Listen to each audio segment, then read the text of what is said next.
गुरुदेव कालीचरण दिनैहाय थैनायनि सान फालिनाय जादों। बे जाहैबाय स्वरूप स्थिति प्रसार संसदनि दैदेननायाव जोंनिनो जेनेखि परमहंस शिबनारायण स्वामीनि बर'नि गेजेराव प्रथम शिष्य गुरुदेव कालीचरण ब्रह्मआ दिनैनि दिनाव थैनाय जादों। बे जाहैबाय 1938 मायथाइयाव थैदों। बेनिफ्राय दिनै 10 थारिख बे 25 बैसाग बे 25 बैसागआव थैदों। दा बर'नि गेजेराव सामाजिक राजनितिक शिक्षा बायदि बायदि आयदायाव बा बिफानाव बियो बर'फोरखौ जौगाखांहोदोंमोन। जायनि थाखाय बेखौ बर'फ्रा जाथिनि गुरु होननानै बेखौ मानिबोदों। ओंखायनो बिनि नामनि सिगां जोङो बयबो बेखौ गुरुदेव होननानै बर'फ्रा गाबज्रियो। दा बेबायदि हिसाबै जाथिनि थाखाय गासिबो आयदायावनो बियो जौगाखां होदोंमोनब्ला होमब्ला जोङो दा स्वरूप स्थिति प्रसार संसदनिफ्राय गुरुदेवा जेरेखम बर' जाथिखौ दैखांनो नागिरदों, जोंनि बर' जाथिफ्रा सब किसु बिथिङावनो जाहाथे गावजों गाव एना एनिखौ गारलायलायनानै बेनिफ्राय आरो जातिफोरखौ मोजाङै फोसाबलांनो थाखाय सब किसुआवनो दावगालांनो थाखाय जोङो दिनैनि मिटिंनि गेजेरजों बा दिनैनि नैबे धर्म सभानि गेजेरजों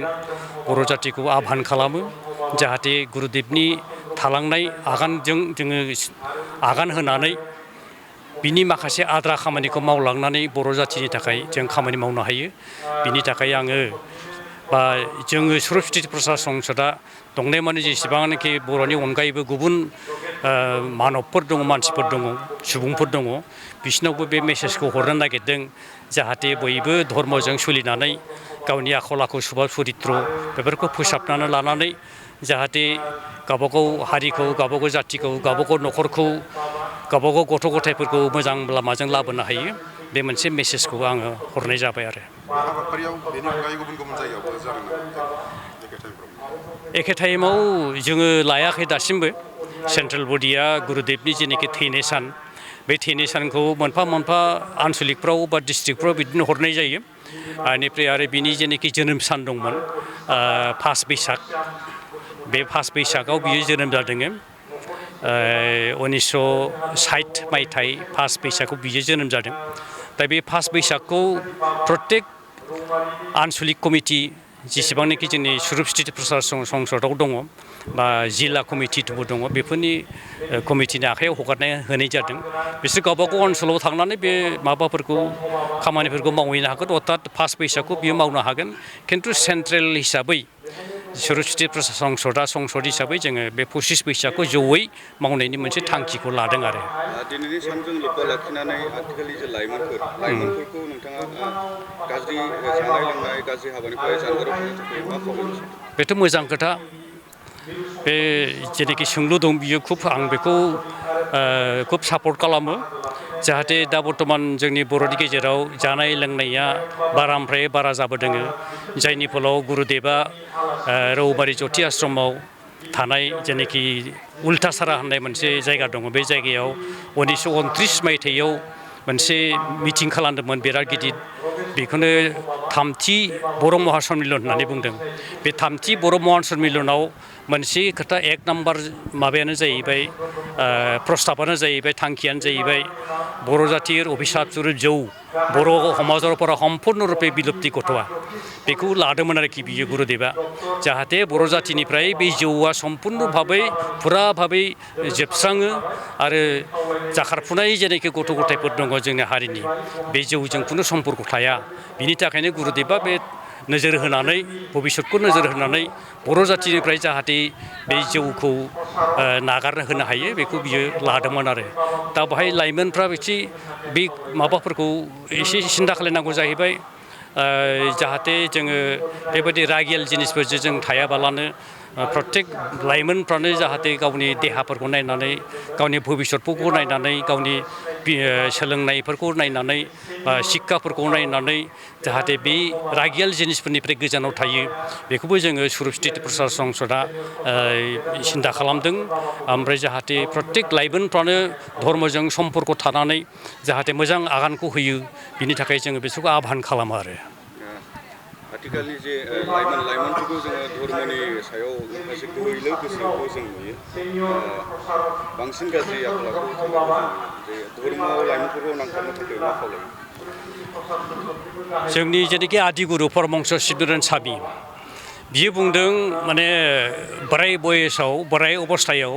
धर्मखौ अध्ययन खालामनांगौआ खुब गोब्राब होनना बुंदों ओंखायनो जेरेखम जोंनि रावआव बुङो बर'फोरनि खुगाफोरनि बा बिदिनो माबा खुगायाव बुङो औवाखौ फोदबनोब्ला गोरलैयावनो फोदबनांगौ गोरायाव फोदबनो हाया होमब्लासो बे औवाया दबगोन फेंनो हागोन दा गोराबाथ' बेखौ हानाय नङा बेबायदि हिसाबै लाइमोन अबस्थानि अर्थात उन्दै समनिफ्रायनो बेखौ फोरोंनायनि मोनसे राहा जों लानाय जादों ओंखायनो दाब दाब जायगायाव बे मोनसे धर्मय खामानिफोरखौ मावनो थाखाय बेजों लोगोसे सोलोंथाइनि शिक्षाखौ होनो थाखाय दाब दाब जायगायाव बे सुरुप स्थिति प्रसार संसदआ स्कुल गठन खालामदों बे स्कुलनि गेजेरजोंनो माध्यमजोंनो जोङो बिसोरनि आखल आखु सभाब चरित्रफोरखौ फोरोंनाय जायो जानाय लोंनाय गासिबो फोरोंनाय जायो जाहाथे जोंनि बर'नि गेजेराव बे धर्मनि गेजेरजों फैनानै बर'फोरखौ मोजां भाबैनो मोनसे मोजां लामाजों राजनितिकानो हक शिक्षानो हक बा जानाय लोंनायानो हक सब किछु बिजनेस थिंजायनो हक मोजां भाबै जाहाथे आखल मोजांजों थांनानै जाहाथे बर' जाथिया मोजां उन्नति खालामो बिनि थाखाय जों धर्मनिखौबो लानानै गथ' गथायफोरखौ फोरोंनायनि मोनसे राहाखौ जों लादों आरो जाय बेक्तिया धर्मआव थायाब्ला सासे सुबुं एबा सासे बेक्तिया माबायदि नस्थ' जानो हागौ होनना सानो मानसिनो मोननै जिनिस नांगौ बेबहारिक आरो पारमार्थिक होननानै बुंदों पारमार्थिकआ जाहैबाय इसोर सम्बन्धीय जेनाखि खामानि मावनाय धर्मीय खामानि मावनाय धर्मीय खामानि मावाब्ला मानसिनि जेनाखि संसार जानाय बा सोलिनाय बेफोर खुब गाज्रि जाना फैयो थिग बेबायदिनो बेबहारिकबो नांगौ बेबहारिकआ जाहैबाय मावनाय दांनाय जानाय लोंनाय बेफोरखौ मावनाय बेखौ बेबहारिक होननानै बुंदों दा बेबहारिकजों पारमार्थिकजों अतप्रोत भाबै जड़ित दङ नोङो बेबहारिकखौ मावनोब्ला पारमार्थिक नांगौ अर्थात धर्मीय मोनसे खामानिखौ मावनांगौ नङाब्ला बेबहारिकआ जाफुङा बे बेबहारिकखौ जाफुंहोनोब्ला धर्मनि खामानिखौ मावनांगौ नङाब्ला बे खामानिया आसखान्दा जाहैगोन आरो धर्मखौ जुदि नोङो मावनोब्ला होमब्ला बेबहारिकखौबो नोङो नांगौ जाहैबाय नोङो धर्म मोनसे दिनैहाय जेनेबा धर्म सभा खालामदों बाहाय बेबहारिक गेजेरजों फैगोन बिनि मावनायनि गेजेरजों फैगोन मा फैगोन थाखा फैसा बायदि बायदि फैगोन अर्थ फैगोन बे अर्थ नङाब्लाथ' खुनु खामानिखौनो जों मावनो हाया दा अर्थबो नांगोन जोंनो बेबहारिक बेफोरो आरो जोंनि खामानि दामानि बेफोरखौबो नांगोन दा अर्थ नङाब्ला धर्मआबो थांनानै थानो हाया थाखा फैसा नङाब्ला धर्मआबो थानो हाया दा मोनसे बेबायदिनो अनुष्ठानफोर खालामनोब्ला धर्मीय अनुष्ठानफोर खालामनोब्ला जोंनो थाखा फैसा नांगौ बेबहारिक नांगौ मोननैजों अतप्रोत भाबै जड़ित दं आरो दा बेबहारिकखौ जाफुंनोब्ला धर्मीय नांगौ धर्मखौ जाफुंनोब्ला बेबहारिक नांगौ जों मावा दाङाब्ला थाखा फैसा बुथुमाब्ला बे धर्मआबो साक्सेस जानाय नङा जाफुंसारनाय नङा बाहाय अनेक खरसफोर दङ दा ओंखायनो बेबहारिक पारमार्थिक बे मानसिनि जिबनाव मोननैबो दङ आरो जेरेखम दाउसिना उरायनोब्ला गांखं मोननै नांगौ गांखं मोनसेल' जों उरायनो हाया बियो आकाशाव जेब्लाबो अख्राङाव जेब्लाबो उरायथिनो हाया जोंबो मानसियाबो आथिं थोंनै नांगौ आथिं थोंनै नङाब्ला जोङो थोंसेल'जों माबा मोनसे होग्रांनानैसो जों बारबाय लावथिफोरजों जों बारनांगोन आथिं थोंसेल'जों जों जेब्लाबो मोजाङै भाबै थाबायलांनो हाया थिग बेबायदिनो मानसियाबो मुलुग संसाराव थांनानै थानोब्ला होमब्ला बे बेबहारिक आरो पारमार्थिक धर्म आरो कर्मखौ नांगौ होननानै बुंदों आरो लाइमोनफ्रा माबायदि बाहागो लादों दिनैनि फैनानै आं नुफैनो मोनबाय जे बाहाय लाइमोनफ्रा खुब मोजां भाबैनो एखेबारे बाहागोखौ लादों ओमफ्राय लाइमोना जुदि बेबायदिनो धर्मीय खामानियाव जुदि हेफाजाब होयोब्ला धर्मनि खामानियाव जुदि धोरोम फालिनायाव जुदि बियो बेबायदिनो बा लाइमोनफ्रा सेंग्राफ्रा सिख्लाफ्रा जुदि ओंखारबोयोब्ला होमब्ला बे धर्मखौ जोङो मुलुगनि गेजेराव मोजां भाबै प्रसार खालामनो हागोन आरो बयनिबो गेजेरावनो बे सत्य धर्मखौ बा ब्रह्म धर्मखौ जोङो माने सोनानै होनो हागोन बेखिनिखौ आं आसा खालामदों ओमफ्राय दिनैहाय आं नुफैनानै खुब गोजोननाय मोनदों बाहाय माने खुब जोंनि धर्मीय जेनाखि ब्रह्म धर्मनि बा सत्य धर्मनि मानसि बेफोर खुब बाहागो लाफैनायखौ आं मोजां मोनदों प्रत्येक जायगानिफ्रायनो फैदों ओमफ्राय बे एलेकानि जेसेबांनाखि सेंग्रा सिख्लाफोर दङ बे सेंग्रा सिख्लाफ्रा खुब खामानिखौ मावदों धर्मीय मोनसे खामानियाव बिसोर हेफाजाब होदों गावखौ परिश्रम खालामनानै धर्मखौ रैखा खालामनाय बेखौ प्रसार खालामनायाव बिसोरखौ हेफाजाब होनाय बायदि आं नुनो मोनदों आं खुब गोजोननाय मोनदों आरो नोंथांमोननिसिम गिबियाव आं साबायखर बावग्रोबाय दिनै आं नैबे बेंटल बेवहाय फैनानै जे जोंनि ब्रह्म धर्मनि बिफा होननांगोन जों गुरुदेब कालिचरन ब्रह्म दा बेहाय आङो हांख्रायनानै लाबोजानाय हिसाबै आं दान्दिसेनि थाखायबाबो नुजाफैबाय आं जोबोद गोजोननाय मोनदों बे धर्मीय अनुष्ठानाव दान्दिसे जोंनि धोरोमारिफोरजों नुजानानै आंनि गोसोआवबो मोनसे गोजोननाय मोनदों आसा खालामदों धोरोमनि गेजेरजों समाजखौ फोसाबलांगोन बेले बेजेया जोबस्रांलांगोन आरो गाव गावबो धोरोमनि लामायाव आगान सुरनानै गावनि जेनोखि लेथ्रा गोसोनि गाज्रि साननाय हनाय गासिबो धोरोमनि गेजेरजों स्रां जागोन बोस्रांलांगोन आं बेखौनो आसा खालामदों आरो बेवहाय फैनानै आं जोबोद गोजोननाय मोनबाय दानि लाइमोनफोरखौ नोंथाङा मा फोरमायो बिथांमोना जे धोरोमाव दासिमबो मोजाङै अरनायखौ जों नुनो मोना लोंनाय जानाय बेराफारसे नोङो सैथो खामानियाव गैयै बायदि नुनो मोनो बेखौ माबा मोनसे मेसेज होगोन नामा आं बे बेलायाव बुंनो नागिरदों दिनै जिहेथु धोरोमनि गेजेरजोंबो हाजोब्ला समाजारि माखासे आफादफोर दङ बिनि गेजेरजोंबो हाजोब्ला परिबेसजोंबो जालांबाय आरो मोनसे मा होननांगौ बेखौ जोङो बिराद फिसाफोरखौ बोसोन होसेयावबो फिसाफ्रा दिनैबा मानोबा बिमा बिफानि बुंनायखौ बोसोनखौ मानियाबाला आन्दो खारखोमा दिनै बेफोरबायदि गाज्रि मोनसे माबायाव आगान सुरलांबाय गाज्रि लामायाव आगान सुरलांबाय आसा खालामो जों धोरोमनि गेजेरजों जोङो बेखौ बोस्रांलांनो नाजागोन आरो जों गामि जोङो सेंग्रा सिख्लाफोरखौबो बाध्य खालामनांगोन जे धोरोमारि सावरायनायफ्राव जाहाथे जोंनि गथ' गथायफ्राबो थाफायो आरो गियानखौ लायो होमब्लानो आं सानदों बे धोरोमनि गेजेरजों जोंनि गथ'फोरनि दिनै गाज्रि लामाजों थांनाया निस्सय एसेब्लाबो खमायबोगोन आरो इयुनाव बियो लासै लासै जोबलांनायनि लामायाव दं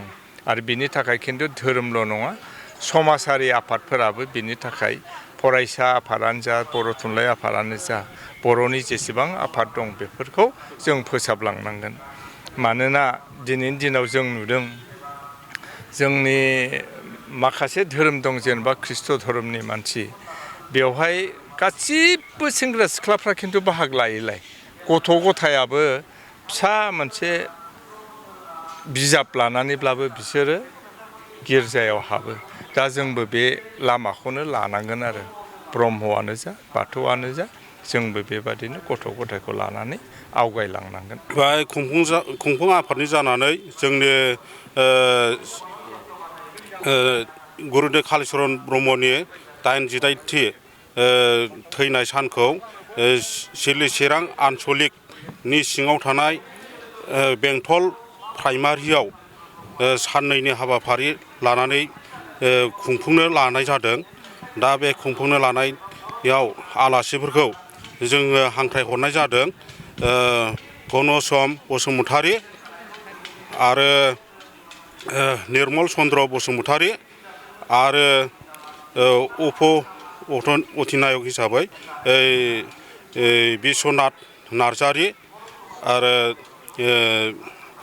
बिनद चन्द्र ब्रह्म बेनिफ्राय टेपेस्वर ब्रह्म बिथांमोनखौ गाहाय आलासि हिसाबै हांख्राय हरनाय जादों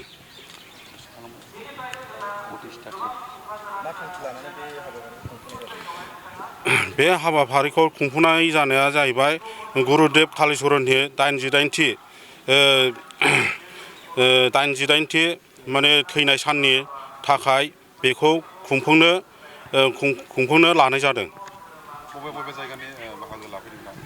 बेवहाय बाहागो लाफैनाया